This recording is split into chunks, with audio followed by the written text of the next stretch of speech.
Welcome, friends, it's the Movie Film Podcast. Movie Film Podcast, enjoy the show. Zaki and Brian are talking about movies. Movie Film Podcast on the radio. Welcome to Movie Film. This is episode 191. It is 2020, and my name is Zaki Hassan. I'm here with Brian Hall. Hey, Happy New Year! We're recording this on the 9th. I'm kind of like, I think you get to say Happy New Year through like the 5th.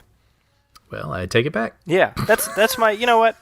I'm drawing a line in the sand. The madness stops. Well, and we've already wished each other Happy New Year in real life. I just, putting it on record, I suppose. Yeah, no, I'm calling you out, Hall. All right. Well, how's your January, dude? How's your early part of January going? Yes. I'm doing very well. I have not made any resolutions. Yeah, I mean, I have, goals, I would say. Some things that I've sort of thought about, but I haven't really sat down and sort of mapped out resolutions necessarily. Yeah. Do you tend to do that? Well, what I've learned is if I make no resolutions, I'm not disappointed at the end of the year. Hey, that's a good principle. It's like back in high school, I was asked to submit a quote, like a personal quote for the yearbook, Mm-hmm. And the quote I submitted was "Strive for mediocrity. That way, when you do well, you surprise yourself." I like that. And the true story here is that they refused to put that in the yearbook. Really? Yeah. Can you believe that?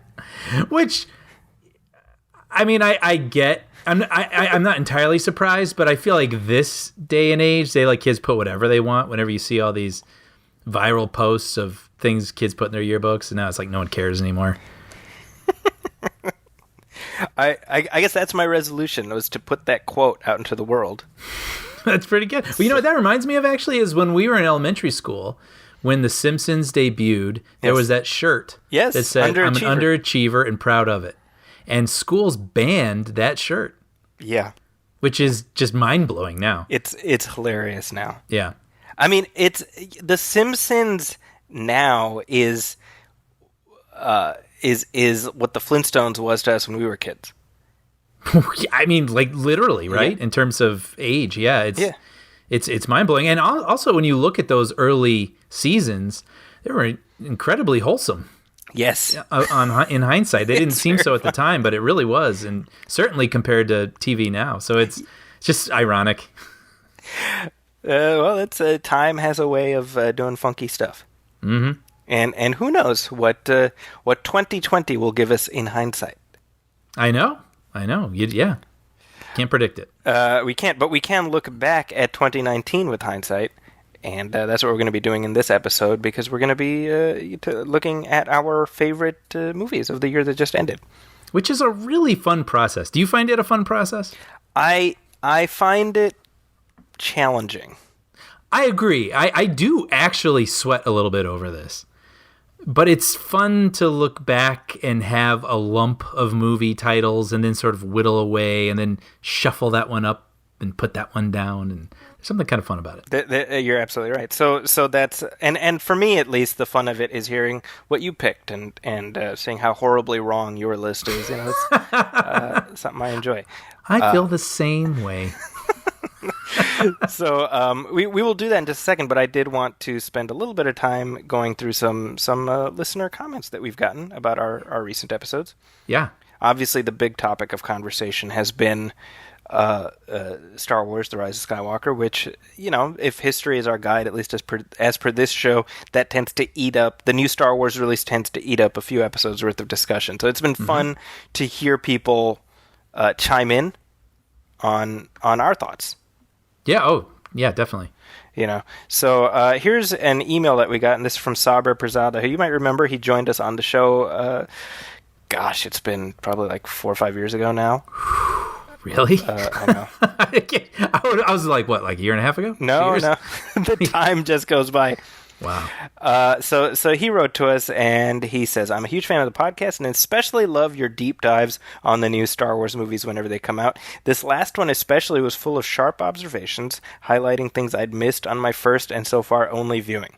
I'm now eager to watch Rise of Skywalker again. And first of all, I just want to say, what Saber said there is something that so many other people have said, and it's so gratifying, where people are like, after hearing you guys talk about it, I wanted to go see it again. Yeah. Yeah, gratifying is exactly how I felt as well. It was really surprising and pretty cool to read all those comments. It's nice, you know. That's also something Patrick Cortez said. He said, I've got about a half an hour left in your episode, and yours is my favorite commentary I've heard on this movie so far. So just, I think what Patrick said is we're a breath of fresh air because we just try to talk about it as fans. Yeah, and I really appreciate that. I mean, it's funny because it's talking about making the list, just a second ago. Each week when we go in and talk about a movie, I do sort of feel a little bit of pressure to have my thoughts formed because I realize I'm going to be putting them out there and some people might listen and decide whether or not they want to see something based on, what we say. And so that was one especially where I felt like, oh man, I've really got to get my thoughts in order on this one. And so I feel pretty comfortable with what we put out there, and it was really rewarding and nice to see that people enjoyed it. Yeah, no, I agree. And so going back to Saber's letter, he says, I wanted to ask, and actually, Brian, I'm curious about what you think about this. I wanted to ask, now that all 9 episodes of the Skywalker saga have been released, in what order would you advise someone to watch them if they've never seen a Star Wars movie before? It's funny because this used to be something that was a no-brainer to us, yes. Where we were like, well, 4, 5, 6, 1, 2, 3, Yep. And I gotta say, I still can envision myself with my future children starting them on episode 4. That just feels like what I would probably do. However, this is the first time I've ever watched all of them in order leading up to this 9 coming out. And it was fine watching 1, 2, 3, 4, 5, 6. Like, it was actually kind of, I was impressed with how robust and filled in the universe felt, seeing all of them in order like that. So I don't think that's wrong. Like, there could be a wrong way, but I don't feel like that's quote unquote wrong. But I still imagine I would probably start with A New Hope. That's just what I feel I would do. Yeah. Well, you have done this. So, I mean, yeah. So when I watched Star Wars with my kids, I started with episode 4. Mm-hmm. And so I can vouch for that model still working. Yeah. However, like you, in the lead up to this one, I went in chronological, or in story order, I should say. Mm-hmm. And as you said, it does work. Mm-hmm. And I pondered Saber's question, and what I ultimately landed on, what I realized, I should say, is that when we say, oh, you should start at episode 4, that's the only way to start it is with episode 4. What I realize is, to some extent, that's indicative of, I want you to experience Star Wars the way I did. Yeah, sure. Right? And what I realized doing it this way is, well, Star Wars is many things to different people. And so obviously the nostalgic favorite for us is going to be, hey, well, you got to start with Luke and Han, etc. But it's like when you view it as a saga, then you say, well, this is a universe that characters move in and out of. Right. And so arguably that can offer, I'm not going to say a richer experience, but I'm going to say a different rich experience. Yeah.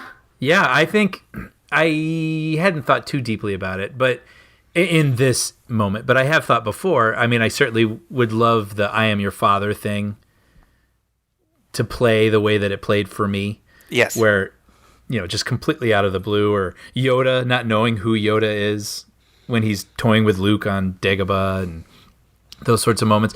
On the other hand, it is knowing Yoda, we can laugh with Yoda during that moment, I suppose. I don't know. Yeah, that's just, you're totally right. But that's how I experienced it. And here I am talking about it all these years later. And it's meant so much. I guess I'm hoping to replicate it the way that it happened to me or something Yeah, without even realizing it. it's my younger ones, arguably this time viewing it was really the first time. Certainly, my third, he's 8. This time watching it in saga order was really the first time he was really plugged in. So I think it was interesting to look at the way he was viewing it and sort of as this multi-generation story. And I was thinking about the fact that like we start with Qui-Gon Jinn, and it's almost like a swerve where you're kind of like, oh, and he's our main character, and oh my God, he's dead, and that's like if you're a kid, that's a big shock, Right. and how hearing his voice at the very end is kind of a nice way of, it's like putting a button on that story that began those decades ago or whatever. Right. So it's fun, we're sort of hemming and hawing, I guess, but the answer to Saber's question, I guess to some extent, is it's all good. Yeah, it's all good. It's all good. But I'm going with 4. Yeah, I would co-sign that. I am genuinely curious though how this trilogy plays for people who are just starting with this trilogy, the sequel trilogy. Yeah, I don't know. Like when you watch Star Wars, we're dropped into a pre-existing universe, which is the same case with Episode 7, right? Mm-hmm. But Episode 4 still gives you all the tools that you need to experience that story, right? Mm-hmm. Episode 4 does. Episode 7 does not do that.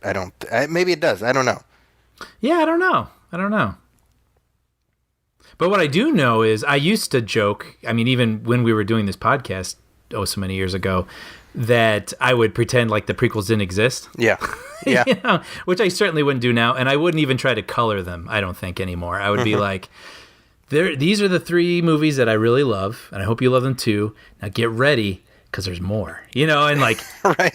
You want to know what the more of Darth Vader's story? Come along with me, and then probably go into the prequels, and then probably jump ahead to the sequels.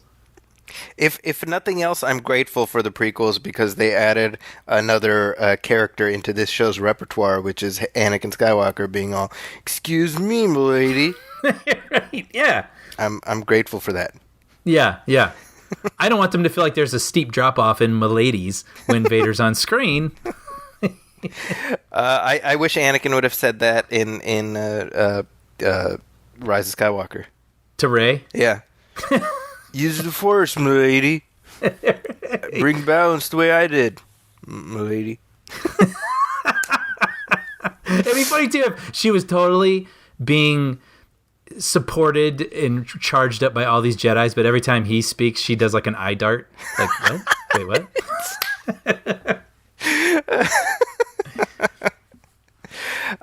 Anywho, so that's fun. Yeah, that was a good question. The movie, by the way, is kind of interesting. It's looking like it's gonna top out somewhere below Rogue One in terms of domestic box office. Yeah, that's something. So that's fascinating too, and I wonder if obviously we're still looking at north of $500 million, so it's not a flop by any stretch. But obviously, I think you and I were both expecting that it would end up at or above The Last Jedi. Yeah, I would have assumed close. I feel like with every sequels, they always sort of are a little bit diminishing returns, but yeah. Yeah, and I think it hasn't topped $1 billion yet, which I imagine it probably will. I would imagine by the time you're listening to this episode, it'll be over $1 billion. Yeah, but I'm sure they were hoping for $1 billion and change. a little quicker than it got there. I mean, I wonder what that means. I'm certainly not going to read too much into it. I don't think it's like, oh, people hate Star Wars. I don't think that at all. Mm-hmm. But these are movies that have I don't know. It's I've made the comparison before to Marvel. I think Marvel has reached a point where they are out Star Warsing Star Wars. Wait, what do you mean? In terms of the amount of cultural capital that they command. Oh, for sure. Right? For sure. Oh, yeah, go ahead, sorry. No, that's it. Well, and I was thinking about this with Endgame, because Endgame was the culmination of something that we've been following for several years, and there is certainly more to come. The story will continue, but this was definitely an ending of sorts, right? Yeah. And now with Rise of Skywalker, this is another sort of ending, and they've thrown in the Rogue Ones, they've thrown in the Solos, but really every single movie has had some sort of connection to Skywalker. Yes. And so I really do wonder, what is Star Wars after this? Because, I mean, we've got the Obi-Wan series, and I look forward to that, but that's going to be connected with Skywalker again. Yes. So what's the next Star Wars movie, and will we love it? I mean, will we be like, cool, I like going to that universe, but we don't have, it's going to be all kind of new. I think it's a little mysterious. Well, this is a conversation you and I have had to some extent before, which is how many things can you take away and still have it be Star Wars? Right? And inspire fervor. Right. Yeah. So if you throw a couple of lightsabers in somebody's hand, is that all you need for it to be Star Wars? What verbiage do you need? You know what I mean? Mm-hmm. Yeah. And I suppose that's an open question. I mean, supposedly, now they've got a Star Wars movie on the calendar for, I want to say it's 2023? Yeah, 2 or 3. 22, okay. Which, if I were to guess, I will be very surprised if they make that date. Mm-hmm. Because I think, as far as I know, there's like nothing in the hopper right now, Yeah. But supposedly the next idea is something set hundreds of years before Episode 1. Mm-hmm. During what's called the High Republic era. Okay. So this is the Old Republic at its prime. So you'd be looking at, I'm guessing, the birth of the Sith, the birth of the Jedi, maybe, I don't know. Could be cool. Could be. I hope so. Yeah. So and hey, if it's hundreds of years before Episode 1, that still gives you room to include our young, hip, sexy Yoda. Pre-head injury. And you see what happens there. Right. Yeah. A Baby Yoda-esque Yoda. Yeah. So I don't know. There has been decades of well, it's all like non-canon now, but decades of content that's been produced set during the prequel era. So I mean, I would assume you can pull from a lot of that. Totally. But to your point, all of that sounds very niche. Yes, Right. Exactly. Like, I think, and I said this way back when Force Awakens came out, I was like, this moment is never going to come again. Mm-hmm. Where Star Wars is just this thing that everybody is on board with. Because I think, now that the quote-unquote saga is over, I think that gives license to many people to just kind of be like, all right, well, that's cool. You do you, Yeah, exactly. And then we'll be back in 10 years talking about Episode 11 and Episode 10, whatever. I'm going to start my kids with Episode 11. Yeah. Exactly. The one last thought. I didn't mean to sort of disuse, but echoing something we talked about last time, I think the biggest problem Disney has right now is no matter what you do, you're going to be dealing with a bunch of pissed off people on the internet. I know. It's just the world we live in now. That's the world we live in, and to whatever extent the internet impacted what they did in Episode 9, I think the movie suffers because of that. Mm-hmm. And and I don't think it's a bad movie, but I mean, it does feel, it occurs to me like can't we do the Holdo maneuver? Well, the Holdo maneuver was only a one-time thing. I'm like, it's almost like, okay, Reddit, here you go, Yeah. So to whatever extent they were trying to Reddit proof that movie, I think it hurt it. Sure. Yeah. And so I'm kind of like, all right, you just can't do that. Yes. Yeah. And that's a problem. Like, they need to figure out how they're going to deal with that because it's just, there's so much nastiness on the internet, and if you let that divert you from whatever story you need to tell, you have to keep shore in sight. I think that can be reflected in the Rey and Kylo kiss as well. It absolutely can. Where, I mean, regardless where you fall on that, it was like the internet was like, we want them to kiss, we want them to kiss. And then they kiss, and the internet's like, why'd you have them kiss? You know, it's like, you know. You can't win. You can't win, yeah. Well, and with that in mind, I think it's just a symptom of the age we live in that anytime a movie comes out that that people are slightly, not crazy about, it gives rise to a new hashtag.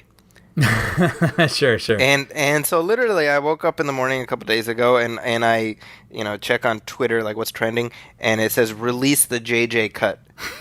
Yes, yeah, right. And at that point, I just wanted to walk into traffic. Because I'm like, are you kidding? And this is a real thing now. People online are like, oh, there's actually a secret, unreleased J.J. Abrams cut of Episode 9 as opposed to the cut that's in theaters now. Yeah, this was sort of over New Year's, right? Yes. Like there was a person who said he or she had a source closely tied with the movie that had an agenda, admittedly, yes, and was leaking all these little truth bombs or tidbits about. This is via a Reddit forum devoted to crapping on the sequels, which is called Saltier Than Crate. Okay. Oh, I just got that. Okay, I didn't know that. Yeah. But that's pretty funny. Yeah. So there, it's like, oh, they shot this, but it didn't go in. They shot this, but it didn't go in. And there's a lot of stuff, and let's generously say that maybe half of what they said was shot exists. Mm-hmm. What they then do is ascribe its lack of inclusion to some nefarious conspiracy by the evil Disney overlords. Against J.J. Abrams. Right. As opposed to J.J. Abrams being like, well, let's cut that out, which is what, that's just how, guys, seriously, and I would assume I don't need to tell anybody listening to this, movies, it doesn't work that way. So, directors make choices. Not everything that's shot will be left out of the movie. Will be put into the movie. Excuse me. Sure. It just doesn't work that way. See, and when I was reading it, I was willing to consider that some of it was based on sketches of truth. Yes. And I'm sure there was a back and forth, between what JJ wanted and what Kennedy wanted and what Disney wanted. I mean, that's just what every single movie goes through. So I'm sure there was kernels of truth in there somewhere. Absolutely. But yeah, when it became sort of this conspiracy theory about how to trash J.J. Abrams to sabotage his new job at Warner Brothers, it started to become a little cartoonish. Yes. It seemed. Yes. Like, why would any studio, sabotage their own movie for the sake of ruining some other guy's future, like some other company? So let's pick that apart real quick. So J.J. Abrams has signed a new overall deal with Warner Brothers for X number of years. So per this batshit crazy person on Reddit, Disney's plan is let's put out a deliberately shitty movie so that we make J.J. Abrams look bad, and that damages his prospects at Warner Brothers. Right. What? Do you think that's how the industry works? I know. Right? I know. First of all, Star Wars is a $1 billion franchise for Disney, whether JJ's name is on it or not. That's number one. So why would they deliberately sabotage their own movie? Number two, I'm sure they would like to work with J.J. Abrams again after his time at Warner Brothers is over. Sure. Right? Second, this person's like, oh, J.J. Abrams was horrified at the movie that was screened at the premiere, as if behind his back, they took the movie away from him and went snip, snip. Right. Okay? Third, there's one specific thing mentioned that said that the scene at the very end with all the voices, that actually they brought all those people and they shot them in costume. It was all shot. And then at the last minute, Disney was like, no, we're not going to put that in. Okay. There is no universe where they bring all... And seriously, if they brought all those people in, if they actually shot them, it would be in the movie. Yeah. Full stop, end of conversation. One would hope, yeah. Right? Because I remember that was my first instinct when that scene was happening. I was like, that's what I wanted to see. I wanted to see them standing with her. Yes. Do we think there's any way that anyone in the creative chain would be like, oh, look, we got all them here. No, let's cut that out. You nuts. I mean, and honestly, it's weird to even have this conversation because this is you don't have to be like you don't have to have deep insider knowledge of the film industry. This is just rational. This is common sense. Mm-hmm. You know what I mean? Yeah, there was one other thing that sort of threw me off because again, some of it sounded plausible. Sure. And I don't doubt that it was. Maybe these people got whiffs of some of this stuff from down a hallway. But the other thing that sort of threw me was when they said, the "they fly now" thing. Yeah. Was something that JJ was surprised to see in the film. Right. And I was like, well, I imagine he was there right. when they shot that. Right. You know what I mean? The director. So I he may not have liked that moment, but the fact that he could be surprised by that moment, I just didn't understand. Well, and the other thing to bear in mind is J.J. Abrams did not have a great experience making Force Awakens. That much we do know. Right. And one of the conditions for him to come back was he was given a lot more freedom to tell his story. Mm-hmm. Now, I don't doubt that. I mean, this is a pretty high stakes, project for the studio. So I don't doubt that he probably didn't have as much freedom as he hoped for. Mm-hmm. But the idea, it's the bottom line, the idea that the movie that was released was some kind of surprise to him is just that doesn't pass the smell test. See, yeah, I'm wondering, he may not have loved it. Yes. It may not have been what he set out to do. But I believe that. A surprise, yes. I don't know how that would work. Yeah. Anyway, so there we go. That should settle that. We have that's the final word on this subject. Internet. But I will say it was an entertaining read. There you go. So with that, we're going to take a little break, and then we'll come back and do our mutual top 10 lists for 2019. Woohoo.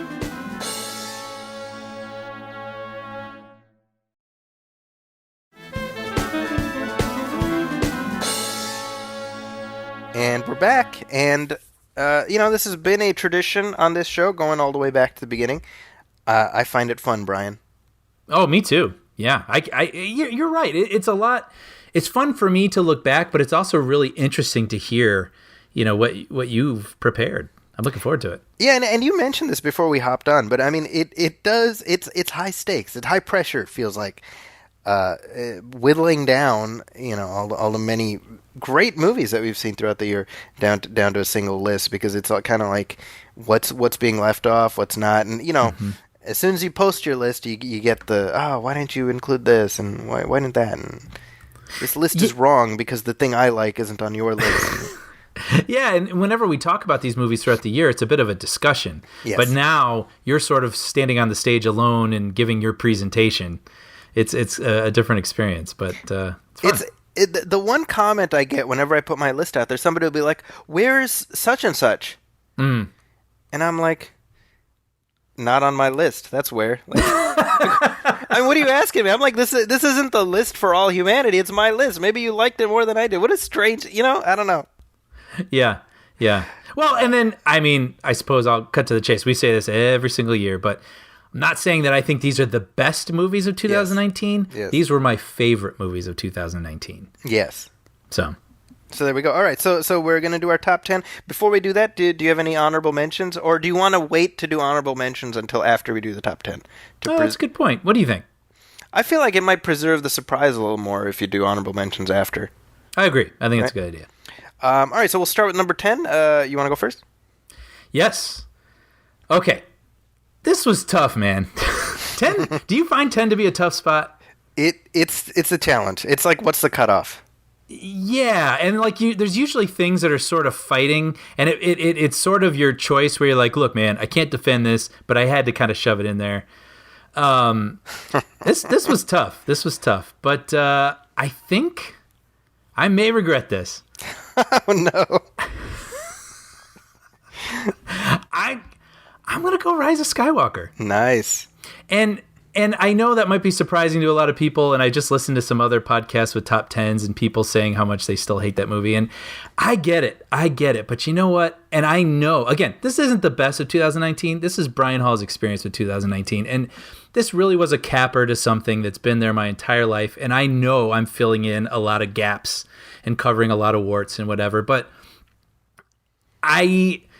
especially the second viewing, I just got the feels. It actually brought tears to my eyes in moments, and I am still fully aware of its flaws. Yeah. But it was really fun. It's almost like an encapsulation. It's almost like Return of the King winning the Oscar for Best Picture, right? Yeah. Where you're celebrating the entire sort of thing. And I couldn't not put this on my list. Yeah, Rise of Skywalker for me. So I guess this is a spoiler because Rise of Skywalker is it's on my honorable mentions. Okay. It was and I struggled with it. I think I like the movie more than you, if I were willing to bet. So the fact that it didn't make it into my top 10 is just a reflection of other stuff I liked more. But I don't think there's anything wrong with including it in your top 10. I think it's a culmination, as you say, you know? Yeah, and I think for me, it's funny, reading those comments on our page, it's really fun because most people are, at least in the internet-y space, giving this movie a hard time. And they're free to do that. But if I really am just letting my feelings dictate and not my head necessarily. I mean, when I think of moments throughout the entire 9 films that really moved me and that I would, if I had to make a list of my favorite moments, I honestly think Rey on the ground hearing the Jedi calling to her is probably one of my favorite moments in the whole saga. So, I mean, really, that and coupled with a few other moments that felt really nice. And that brings me to number 10. Well, there you go. Rise of Skywalker for Brian. Suck it, haters. Number 10 for me is Apollo 11. This was a documentary I watched on your recommendation, and it was truly transporting. I mean, it transports you to that time. Yes. And I think the genius of this film, in the last 2 years, we've had 2 movies about Apollo 11. We had First Man last year, and then this one this year. I think this is a superior film to First Man. I would agree. I think First Man, which we talked about, I appreciated it. I didn't dislike it, but I think the sort of genius of this movie is it as you're watching it, it makes you question whether we're going to succeed. Yeah, absolutely. Right? I had that exact feeling as I watched it. Yeah. So absolutely one of the best documentaries I've seen in a long time. Yeah, and there's no narration. Yes. I mean, it's all the footage, and a lot of that footage was 70 millimeter, so it's just incredible resolution. I mean, it looks brand new. It looked brand new. Yeah, it's amazing. I remember talking about it, saying it is the closest I think we can come to a time machine. I felt like, and I saw it on an IMAX screen, so it was larger than, 10 times larger than life. Yeah. And transported. You said it. You said it best. So number 9 for you, Brian. Number 9, speaking of transported, 1917. Nice. Which I don't think we've talked about on the show yet, right? Not in depth, no. Not in depth. Yeah, and I think this movie's just opening wide now. I was fortunate enough to see it a week or 2 back. And this is, World War I men on a mission movie, 2 guys. And the camera, within the story's logic, never cuts. So, I mean, obviously there are real cuts in there that are hidden, but from the moment we start on these... Brian, even the number of cuts is something like 30, Yeah. And there's really, I would say, only 1 or 2 obvious ones. Yes. But the point is you start on these 2 men sitting in a field, and the camera never leaves their side. They receive their orders. They have to go through no man's land, and they have to do this impossible task. And what was really great about it is I think they cast the movie really well, so they're not just ciphers. Like, they did feel like 2 different people who have a relationship that's interesting and that you care about. But they put some of these war movies, like Dunkirk, I enjoyed the craftsmanship of it, but I didn't feel the heart necessarily.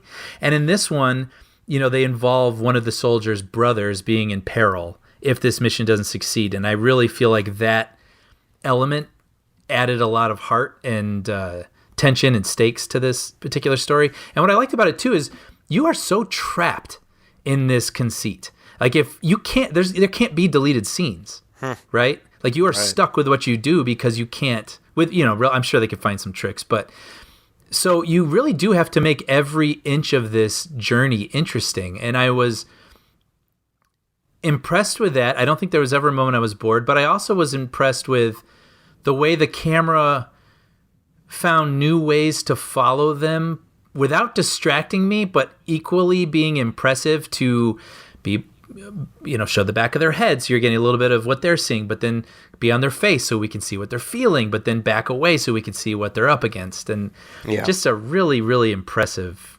accomplishment. Yeah, I think one of the most impressive aspects of the film is that there's only a few times where, as you're watching, you're like, how in the world did you do that? Mm-hmm. Because you're just so pulled into the world of the movie, right? Yep. I think I've said this to you either on the show or off mic, I can't remember, but it does at times feel a little bit like British Thin Red Line. yes, yeah. because it's all these English actors who just kind of show up for a second. You're like, oh, look, it's Colin Firth. Oh, it's, Mark Strong. And oh, look, it's Richard Madden. Or, Yep. Which is amusing because the world of the film is so wedded to its verisimilitude that as soon as Benedict Cumberbatch shows up, you're like, well, that's Sherlock. What's he doing there? Yeah, and Moriarty's in the movie too. That's right, Moriarty too.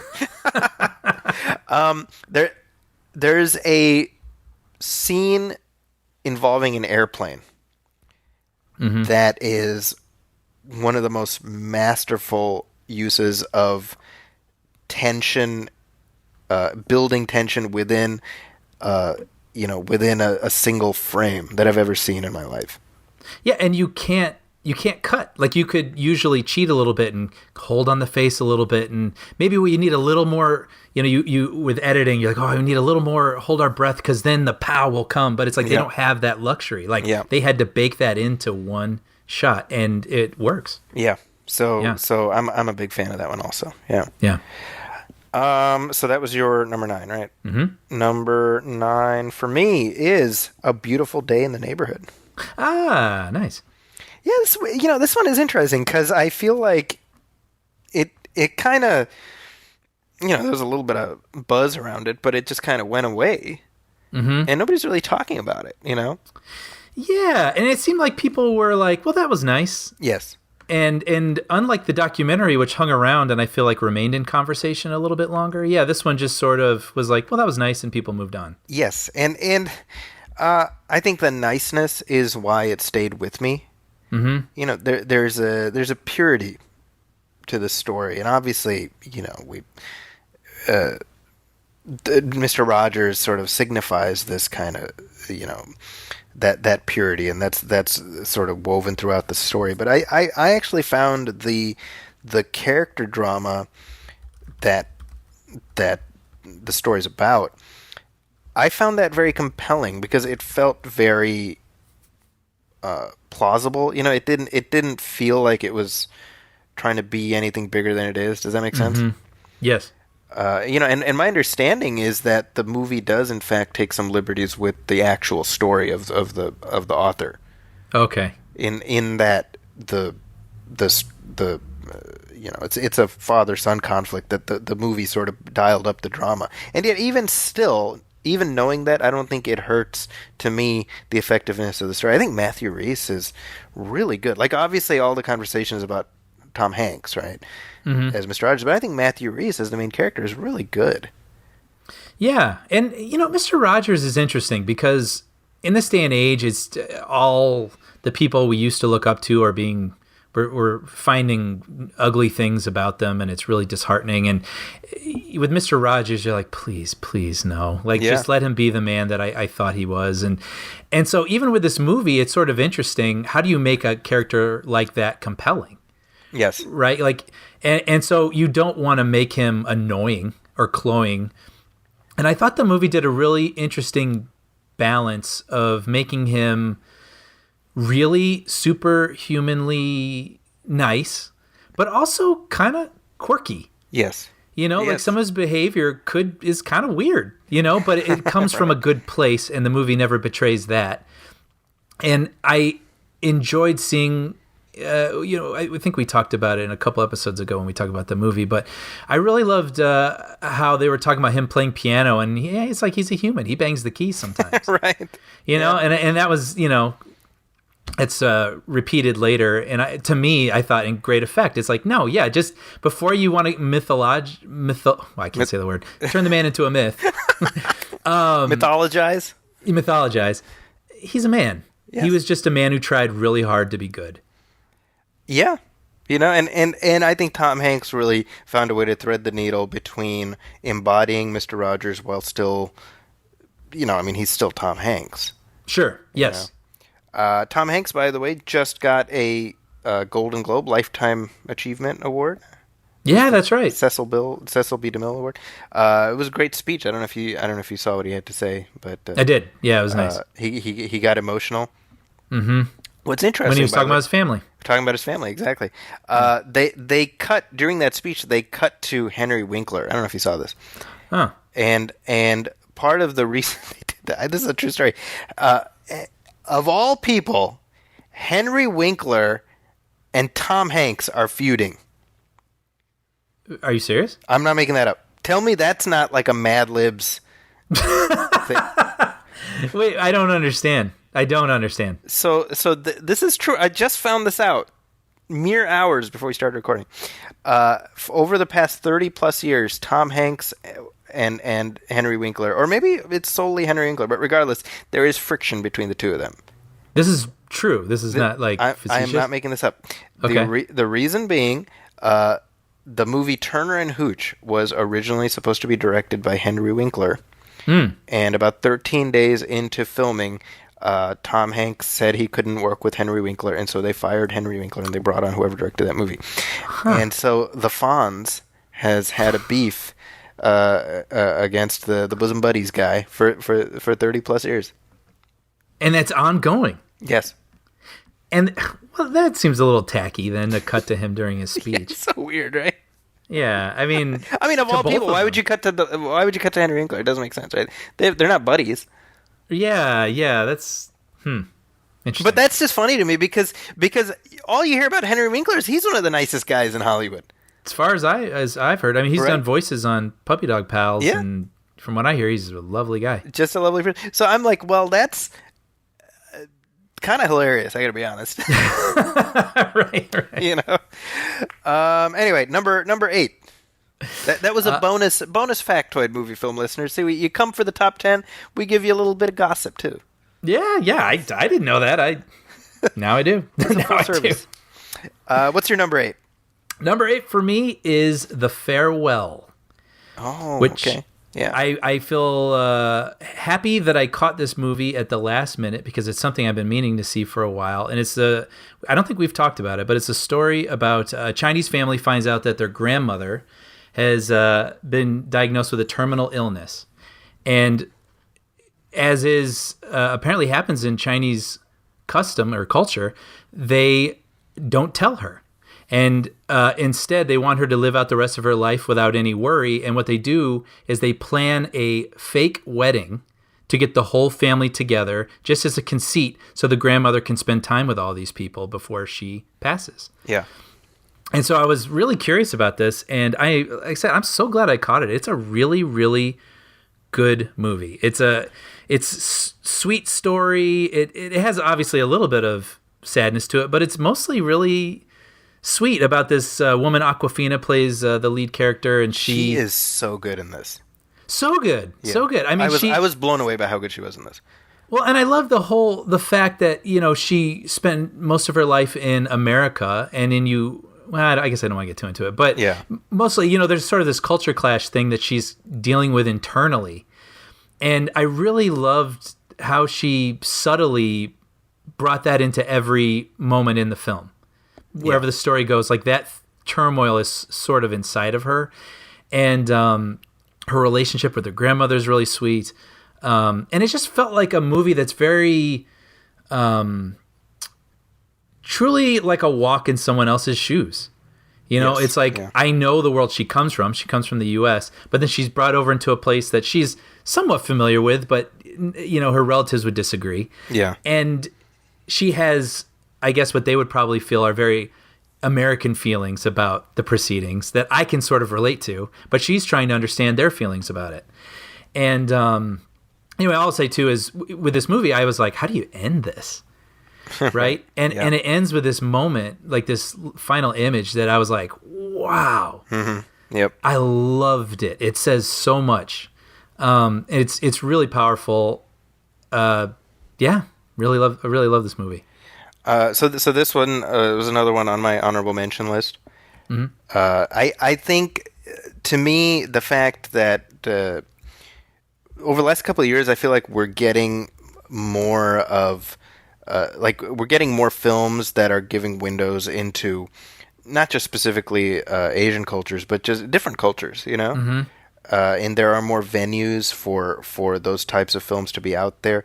I think that's ended up being very rewarding. You know, I think The Farewell is this very beautiful portrait of an aspect of Chinese culture that I mean, I can't speak for you, but certainly for me, I didn't know about.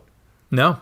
Right, and I feel like, oh, okay, I have a little bit more insight now into this thing that I didn't know that well. Very good film. Yeah. Yeah. My number 8 is Toy Story 4. Ah, nice.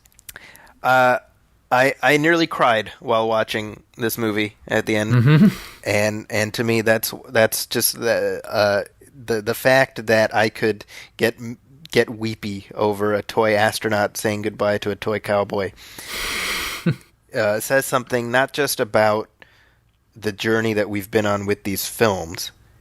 Which, you know, it's worth talking about the fact that, I mean, you and I were basically grown up when the Toy Story films started. I mean, we were teenagers, but we were in high school. You know what I mean? Yeah. So this is not a situation like we grew up with them. We were oldish and we got older. You know, right? And so my point is, I think that says something about the universality of all of these films. Yeah. The audience for these movies aren't just people who did grow up with them. I mean, Yeah. you could come to these characters at any age and just fall in love with them. Yeah. You know, and I admire too. It makes me think of just what the Toy Story movies, as I look at them throughout the years, makes you realize what animated movies are capable of, and also what Pixar is willing to try. Yes. You know, they've gone to some really exciting and daring places, particularly with this series, and I feel like that's why we feel so connected to it. I mean, think about it. There have been, like, however the hell many Ice Age movies. Sure. I couldn't begin to tell you about any of them. Right? Yeah. Same. I have watched them all because my kids like them. Right. I don't know the names of the characters. Right? And yet, right now, if I was to be like, hey, Brian, tell me something you like in Toy Story 3, you'd be able to do it. Right? And that's the magic of these films. I think when this one was announced, when the fourth one was announced, I think everyone was like, really? You know? Yep. I feel like now, at this point, this is where you put your pencils down and you leave it alone. I agree with that. You know? I agree with that. Yeah, I'll just spoil. I have this on my honorable mentions. Okay. And just some thoughts I had written down about it was basically what you just said, but no one thought this movie should exist. And the fact that it ended up becoming this lovely epilogue Yeah.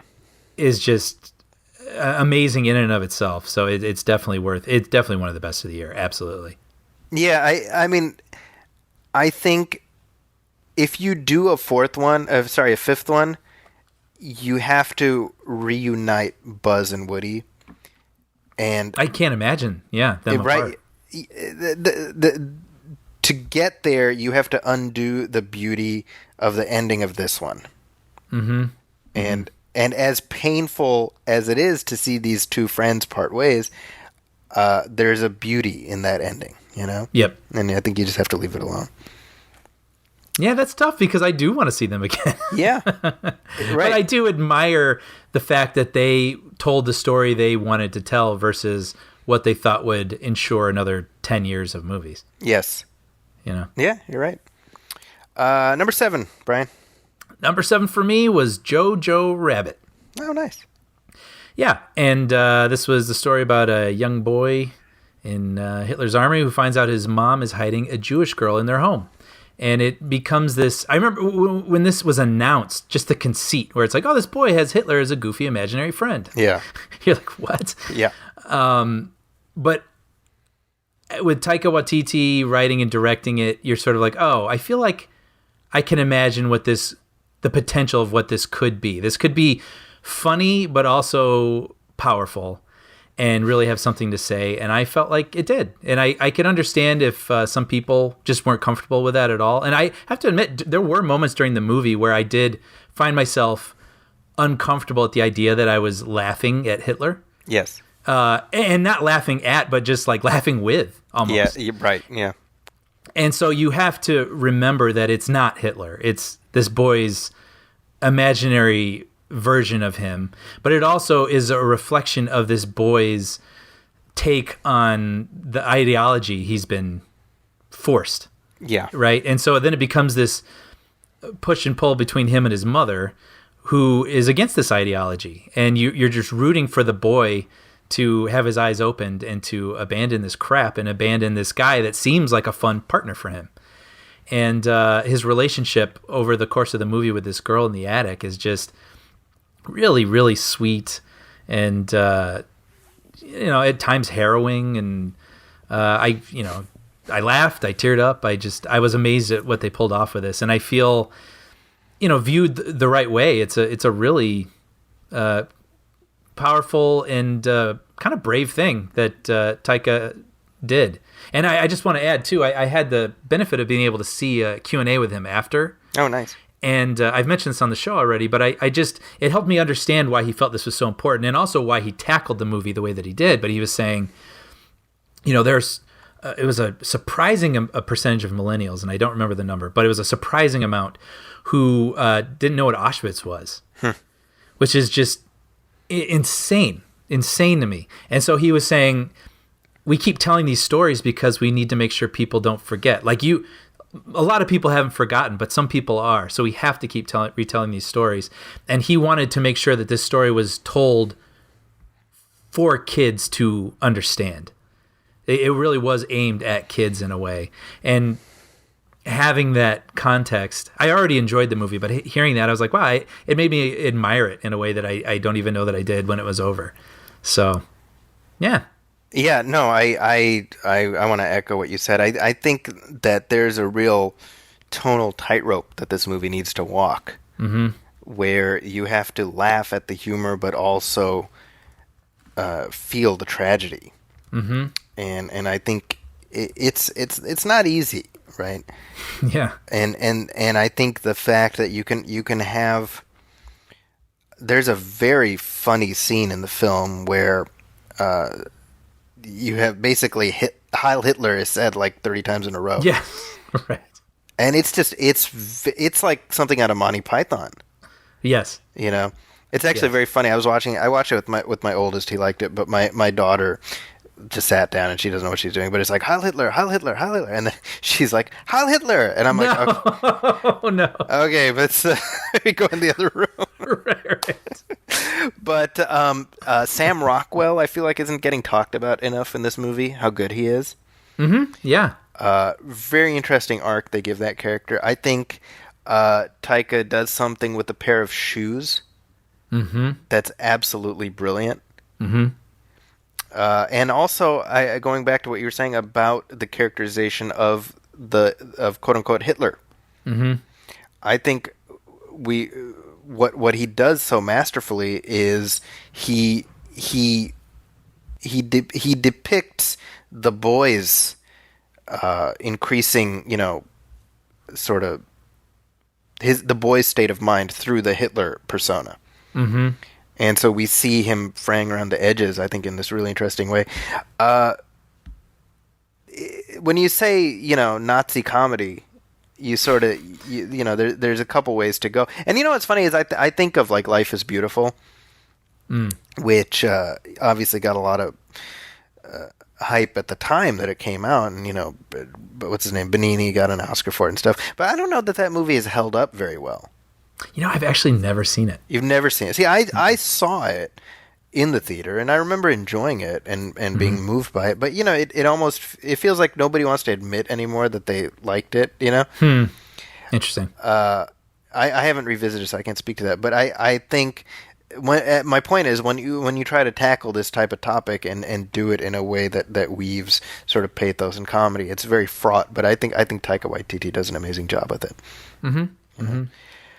So that was your number 7, right? Yep. Number 7 for me is Dark Waters. Yeah. Okay. And very simply, as soon as you get Mark Ruffalo being like, "They knew," you put that movie in your top 10 list. That's just how it works. See, I haven't seen it. That's why I don't have that. I didn't have that. That's hilarious. No, I talked about this previously in another episode, so I won't go into it too much. But it's a true crime investigative thriller, and Brian, that's kind of my sweet spot. Oh, absolutely. Yeah, Spotlight. Yeah, I've got a type. And it's these types of movies. I think obviously it's about a true story, and when you take in the sort of the sheer horror of what this company DuPont did for so long, it's just it defies logic, Yeah, that they got away with it for as long as they did, and so really terrific performance by Mark Ruffalo. It's been so good to see him really, like, he's always been a good actor who is respected, but I feel like he's found a niche where he himself is sort of an activist, right? And he's found a way to weave his activism into really compelling films and film performances. So that's why this is on my list. Nice. I've got to check it out. Yeah, I'm looking forward to your thoughts. What's your number 6? Number 6 was also kind of a smaller picture that went a bit under the radar. Avengers Endgame. Oh, yeah, I haven't heard of this. I mean, what can I say? This is an epic and satisfying conclusion that just should never have worked like it did. Yep. Right? I mean, all these years from Iron Man all the way up to... Was this the 23rd film, right? I think it's the 22nd. 22nd film. Yeah. And... after Infinity War and the snap, and I remember a lot of people saying, well, yeah, but we know they're all coming back. Right. Like, how could that possibly be satisfying? And I was like, come on, man. Right. Your hero isn't going to die at the end of the movie. You know how it's all about how. And what does it cost? And so I think this movie did a really good job. It was great, like, seeing the team reassemble in this bleak 5-year forward future, and what are they going to do about it? And then, we can talk about this, right? Spoilers at this point. I think at this point, yeah. Okay. I mean, they killed Thanos in, like, the first act of the movie. Yeah. Like, now what? Like, I felt like it was surprising. We had spent so much time with these characters. We got to laugh with them in ways that you could only do after so much time with them. You could cry with them in a way that you could only do after so many adventures. And what series? I mean, a lot's been made about the Fast and Furious series, about how they actually started getting better, once they hit movie 5. Right. And that's crazy. 5 movies, period, is crazy. But to make 22 movies and have us all pumping our fists at the end of it, cheering, that's just an incredible feat. So and the way that this universe appeals to people across demographics. And you talk about this all the time, how your folks watch these movies. Yep. That says something. Like, you can't undervalue what Kevin Feige has done, what he's accomplished with these movies. And I think going back to Rise of Skywalker, if the critique is, oh well, it's no Avengers Endgame. Well, that's less a statement about Rise of Skywalker than just how amazing what Endgame accomplished is. Well put. I like that. Yeah, I agree. Yeah. And you just remind me when you speak of all demographics, because yes, my parents could probably name all the adventures, which is something I would not have conceived of 10 years ago. Yeah. But also, I think it was Captain Marvel I was in. And I remember seeing this older couple. I mean, older, like in their 70s. And they I leaned over to my brother and I and said they were watching this because they wanted to be all caught up by the time Endgame came around. And I was like, unbelievable. That's really something. Yeah. Yeah, I think, we talk about 20 plus movies and whatever, and obviously that's an accomplishment. But I mean, the MCU has only been around for about 10 years, which is not that long in the grand scheme of things.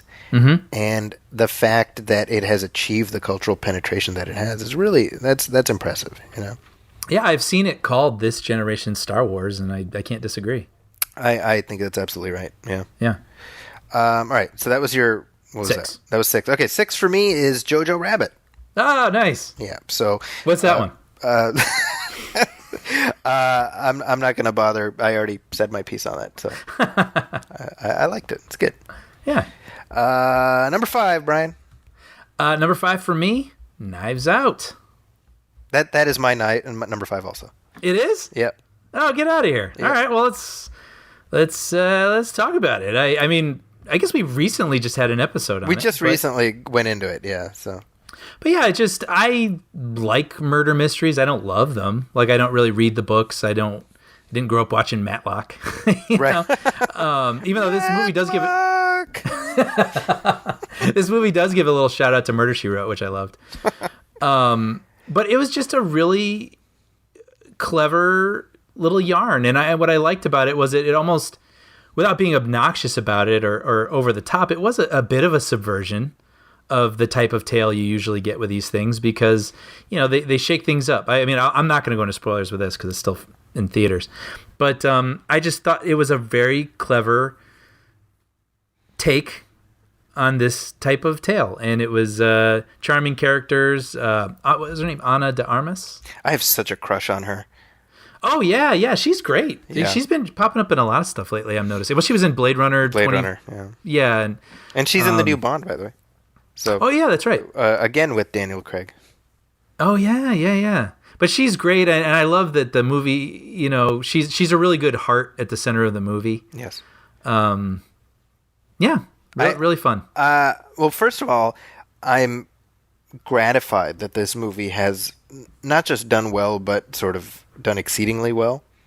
Yeah, not just a critical hit, but a commercial hit. Very much well. so. And I, if nothing else, I'm happy that Rian Johnson gets to sort of shit on the heads of everybody who's been, gunning for him for the last 2 years. Sure. But I'm also glad that they are in fact planning a sequel.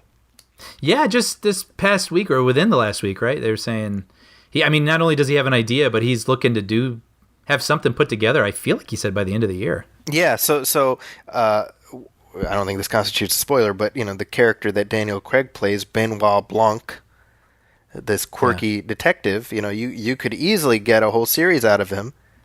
Yep. And that's the intention. And by the way, Daniel Craig is excited to do it. I can only imagine. It must be a lot of fun for him to just completely stretch different muscles than he's used to stretching. Well, it's very funny because after the last Bond movie, he was like, I'd rather slit my wrists than do another one. Yeah, that's right. And he was like, bring it on. I'm like, all right, well, we know what Daniel Craig prefers to do. Yeah. Well, I'm sure he enjoyed being Bond for a while. Yes. But I bet he really loved being in this. And that crazy act. Well, they even say in the movie the Kentucky Fried accent that he does. Well, and this doesn't involve him doing crazy stunts and pulling his groin. Yes. And all kinds of things. Yeah. So there is that. So that's number 5 for both of us. Yeah, that's pretty cool. I like it. Number 4, Brian. Number 4. Wow, number 4 already. I know. Number 4 for me was Uncut Gems. Ooh, wow, okay. Yeah, have you seen this yet? I have. That's an honorable mention for me. Oh, okay, yeah. This was one that I intended to catch, but I had friends telling me, like, no, catch it now. I was like, okay. And they're like, I really think you're going to like this. And they were absolutely right. This was a movie that I really enjoyed. Well, I guess because we haven't talked about it. It's basically a New York City jeweler played by Adam Sandler. And basically he just makes life difficult for himself. Yes, that's right. Yeah. Right? And it's just this high wire act of him with his family, and he owes money to these people, and he's a compulsive gambler, and it's just, this guy can't stop creating his own self-destruction. And I figured I would enjoy it, but I was really surprised when I walked out of the movie because I really liked it as I was watching it, but I just could not stop thinking about this movie. And not only that, I remembered every scene. It wasn't like there was one strong scene and then I couldn't remember the rest. Like there's so many strong moments that story-wise, but also just performance-wise between him and his wife and him and these, goons that are kind of after him. And then there's this whole scene with an auction that's crazy. And there's also a basketball game that will have you like on the edge of your seat. And Yes. it's just, it just really, I mean, I'm still thinking about it, still rattling around in my brain. And I actually can't wait to watch it again at some point. I just really was surprised. I wasn't sure if it's going to be too grimy. Yeah, right. Like wallow in the griminess. And it is grimy. It is very R-rated, for people that might not be into that sort of thing. But I don't feel like it wallows in it. I just feel like you're following this guy through some of the darkness that he allows himself to walk through. And, he pays some of the prices for that. And it's just interesting to see him do that. But there's peaks and valleys to it. I mean, sometimes he wins, sometimes he loses. And I just found this character and this journey of his over a couple of days just really, really compelling. Before I watched it, people were like, "Oh man, Adam Sandler, like he's going to get an Oscar nomination for this," and I'm like, "Come on!" And then you watch it, and you're like, "Well, I'll be damned," Yeah. And I mean, this is a smaller moment, not even my favorite moment in the movie, but there's a moment between him and his wife where things are a little strained, and she's tried on an old bat mitzvah dress, and they have this conversation, and I was like, I don't want to get into it, but basically, just like what a scene. Yes. I mean, what he's doing. What she's doing, it's just having moments like that and not just making it violence and, underworldy sort of stuff, but having those sorts of moments too is just like, wow. And the woman who plays his mistress is really interesting. A lot of just really rose above what I think some of these movies sometimes they sort of middle out at a place and just become this hum of, yeah, that was fun, but it was a lot by the end. I just felt like this movie had really good peaks and valleys to it. And this is a film also that's not really performing. Oh, really? I thought it was doing quite well. In terms of like the cinema score. Oh, the cinema score was terrible. It was terrible. And I've said before, like I truly feel like Adam Sandler does all these shitty Netflix movies as just a giant FU to the people who won't like give him a chance in the stuff that he clearly wants to be doing. Yeah, well, I would hope so because I mean he's so good at it. Yeah, I like that he trots out and does some serious Sandler every now and then. I mean, I love Punch Drunk Love and yes, Reign Over Me. I really liked him in that. Yeah. So what are we on number 4? Number 4. Actually, before we even here's some breaking news, Brian. Oh. Scott Derrickson has said, this is him on Twitter as of like 3 minutes ago, Marvel and I have mutually agreed to part ways on Doctor Strange in the Multiverse of Madness due to creative differences. Wow. So he pulled an Edgar Wright. that gives it what is that? I mean, that leans positive toward him.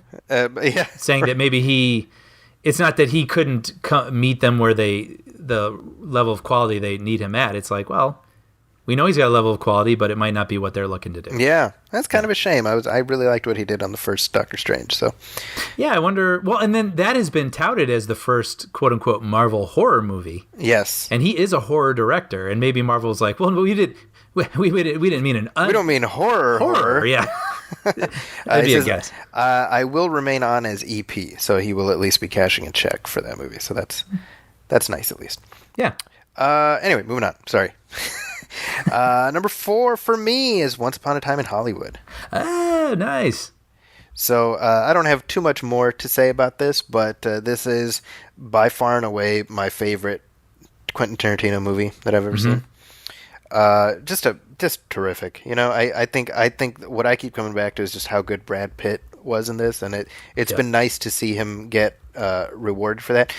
We in the San Francisco critics, we gave Brad Pitt Best Supporting Actor, and we gave this Best Picture. Oh wow! Yeah.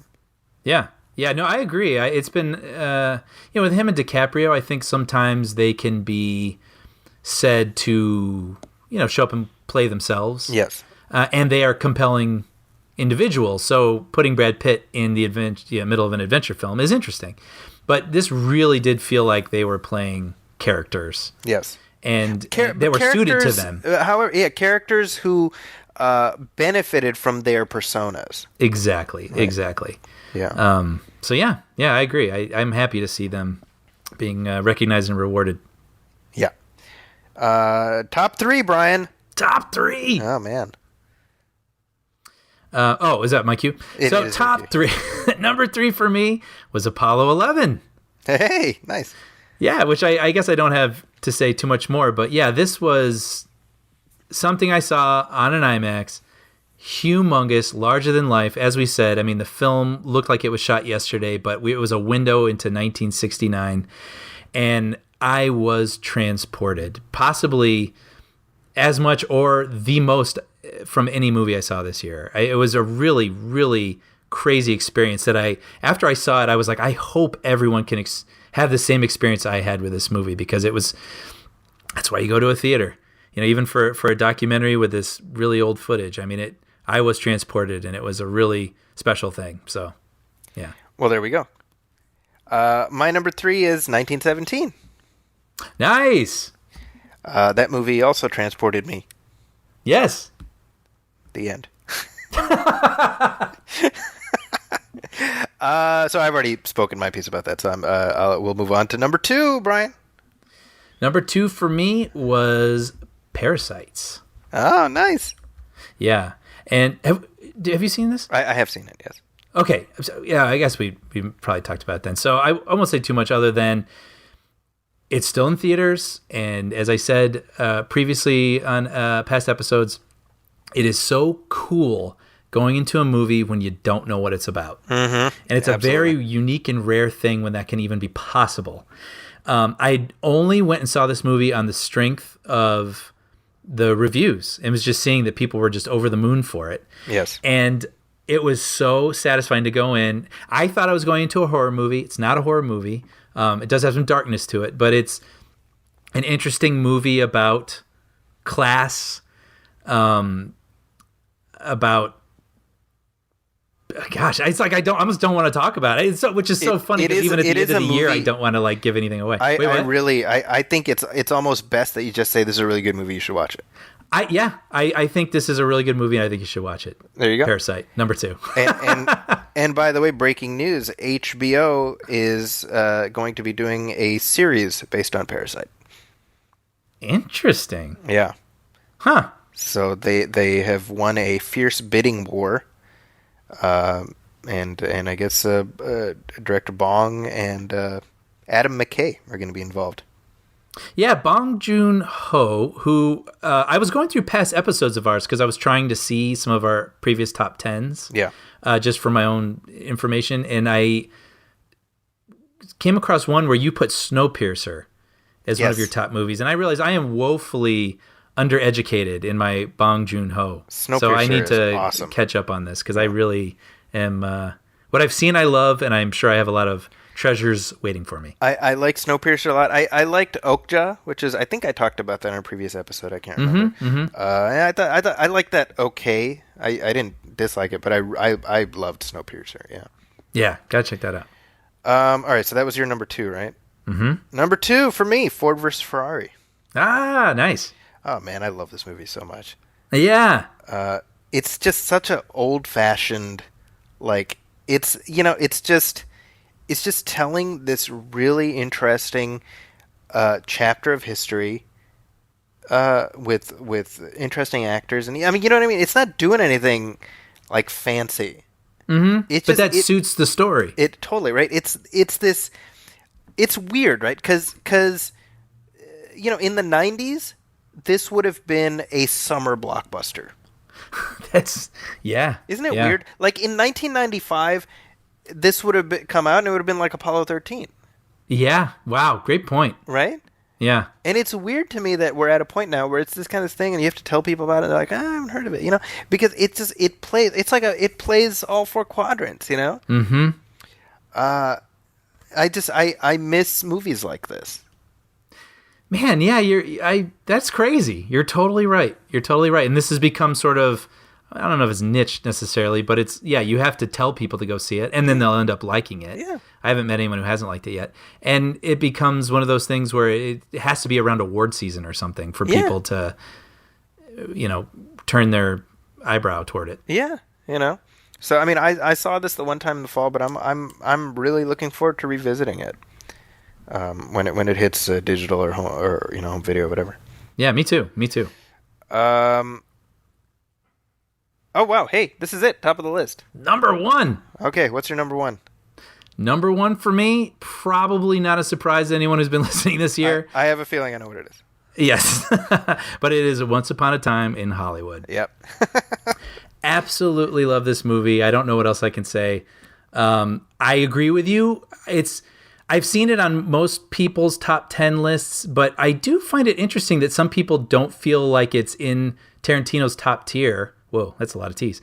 But I do. I would say this and Pulp Fiction are probably my favorites of his. Yeah, I would agree. And I think what I like about it so much, and why some people might not like it, which I understand, is it is a hangout movie. I mean, he just drops you in with these characters that I happen to really enjoy, and I enjoyed hanging out with them. But I also really enjoyed reveling in an era that I'm not familiar with, that Tarantino is clearly in love with, but I love the music, I like the sights, I like the sounds, and I just love these people. And it's the sweetest movie Tarantino has ever made. I really enjoyed the camaraderie, the unique bromance kind of thing that was going on with Cliff. Even as it involves, like, people being barbecued alive. See, isn't that funny? Because then it's funny because, yeah, it's obviously that's a huge part of the movie, but sometimes I almost even forget about that aspect of the movie because it's a kind of this, I was going to quote unquote fun, kind of capper at the end. But when I think about it, I think about, Brad Pitt and DiCaprio cruising around and, just what they go through and the types of guys they are and just trying to grasp on to their place in a world or an industry that's changing all around them. And like I said, there was a lot of personal reasons, just my own experiences in the industry. And with each character, Brad Pitt's, DiCaprio's, and Margot Robbie's, I found a little bit of myself. I recognized a little bit of myself in them. So I know that is definitely what put it over the edge for me personally. I've seen the movie 3 times. Wow. And I'm certain it's one I'm going to continue revisiting over the years. So, well, there we go. Well, I have a feeling you may know what my number 1 is. It is Avengers Endgame. Yes! Nothing I can really add to what we said before, except, why would I put this as number 1? Some people maybe, raise their eyebrows a little bit. I think, to me, you mentioned Return of the King earlier, in reference to Rise of Skywalker. I would refer to Return of the King in reference to this, right? In the sense that I'm truly rewarding and acknowledging the achievement of not merely this film, but all the work that was put in to lead up to it. Absolutely. I think that for all of Martin Scorsese's, it's not cinema and whatever, which I have issues with. I think when you get people to show up and invest emotional capital into something that spans this many years, to me, you can't look at that and be like, oh, that's not real, what you're feeling. Right. People aren't showing up just for the theme park aspect of it. Absolutely. Right? Absolutely. Agree. Yep. I think, when you can take a character who is beloved like Tony Stark is, and give him not only a really impactful death scene, but really make that death meaningful, that says something about what these movies have been able to accomplish. I think the same way I said with Force Awakens, like, I don't think this moment's ever going to happen again. I think same with the MCU. I don't think we're going to get a moment like this ever again. Mm-hmm. And not to say that the movies won't be good and they won't I'm sure they'll be fine, right? But I think this truly will be thought of in decades to come. People will look back as, oh man, remember what it was like when we watched Avengers Endgame? I think that's what it's going to be like. I absolutely agree. And of course, I think there's more good movies to come, but it's, the same thing with sequels. It's hard to be surprised by sequels. I mean, the first time is the time that surprises you and you experience a certain sort of sensation for the first time. And I would say, even though this, again, is a 22nd movie, this is the first time we've experienced a movie like this. Yep.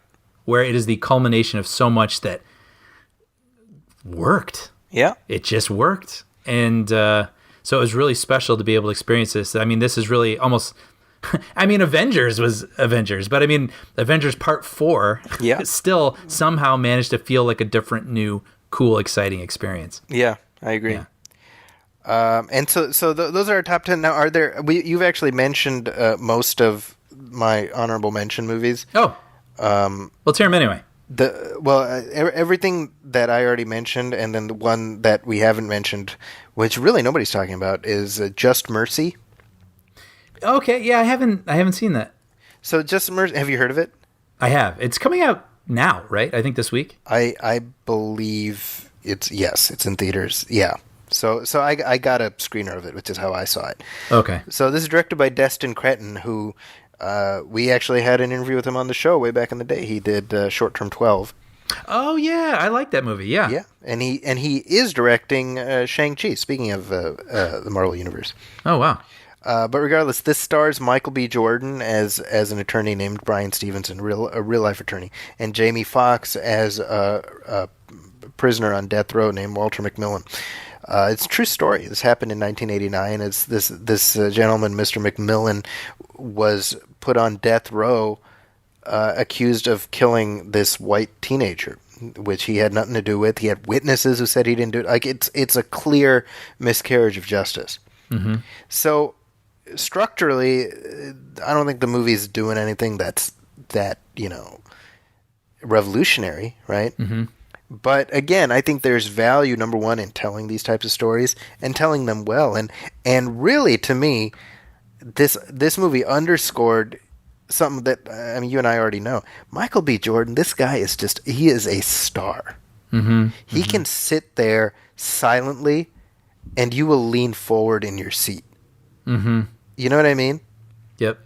The camera can just stay on his face and you'll be like, what is he thinking? I think he has a presence unlike, very many actors I can think of in the last 20 years who've come up, Yep.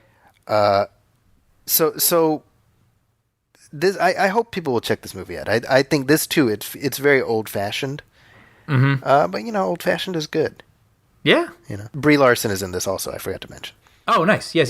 So it was also in Short Term 12. Yes, exactly. Yeah. But you were saying, sorry, Dark Waters? Oh no, but just that it feels like it's totally in your wheelhouse, and I would say mine too, where we just the procedural movies where we, well, not true crime, but what would you call it? I mean, you just true stories and like the procedures of writing justice, investigative thrillers. Yeah, investigative thrillers. There you go. Yeah. So that's one movie I would add to my honorable mention. Nice. For me, I had a couple honorable mentions. I wanted to give a hat tip to Us, which I know did not get the same response as Get Out, but I just still feel like it's a really striking vision, a really interesting idea. And I know it got a little too much into the nuts and bolts of how it all worked, and I think that's what threw a lot of people.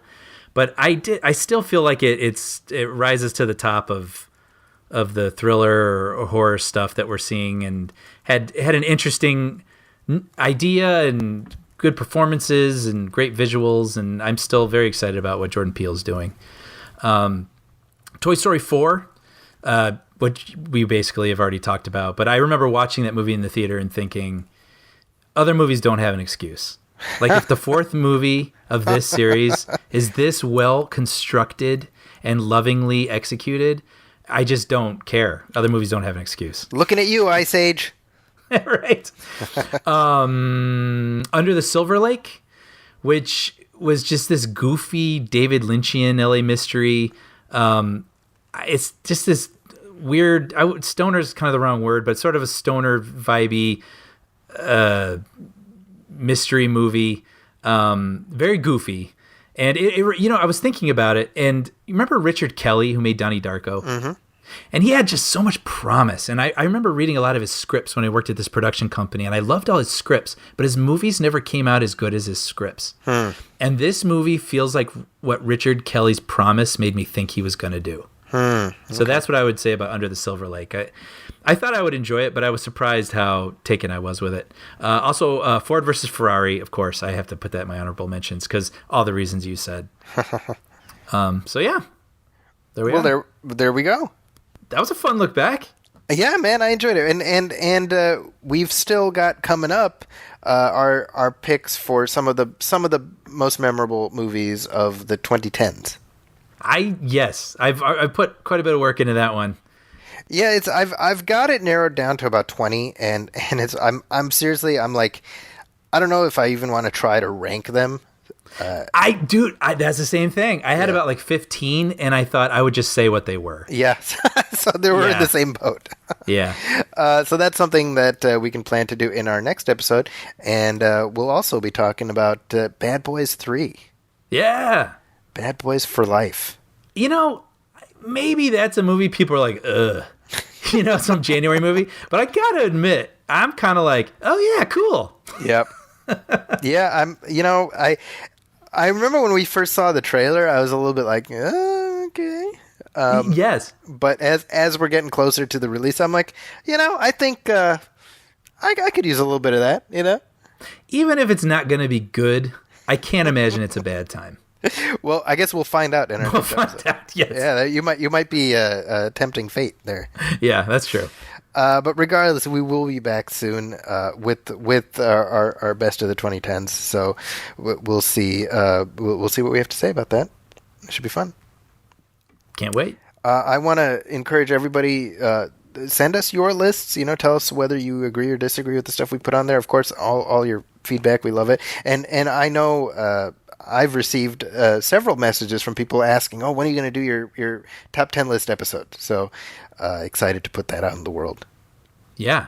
And I can't wait. I really hope people do put their lists. I would love to read them. Yeah. Send them to us. You can email us at moviefilmpodcast@gmail.com. You can email it there, or of course, post it on our Facebook page or message us, facebook.com/moviefilmpodcast. Also, while we got your attention, please, as I tell you each and every time, please go to iTunes, leave a review or leave a star rating. Every little bit helps. Let us know what you think. Let the world know. The more you do as far as the iTunes side, the more that helps us in terms of our analytics and getting the word out there. Our Rise of Skywalker episode really kind of blew up.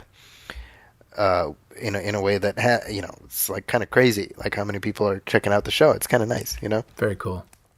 So please stick around with us through 2020. We got a bunch of fun commentary tracks coming up because we got a lot of fun anniversaries coming up for movies. Yeah. Including, I know you're looking forward to this, Brian, Teenage Mutant Ninja Turtles. Oh, I can't wait. I'm very excited to talk through the 1990 film with you in just a couple months. Yep.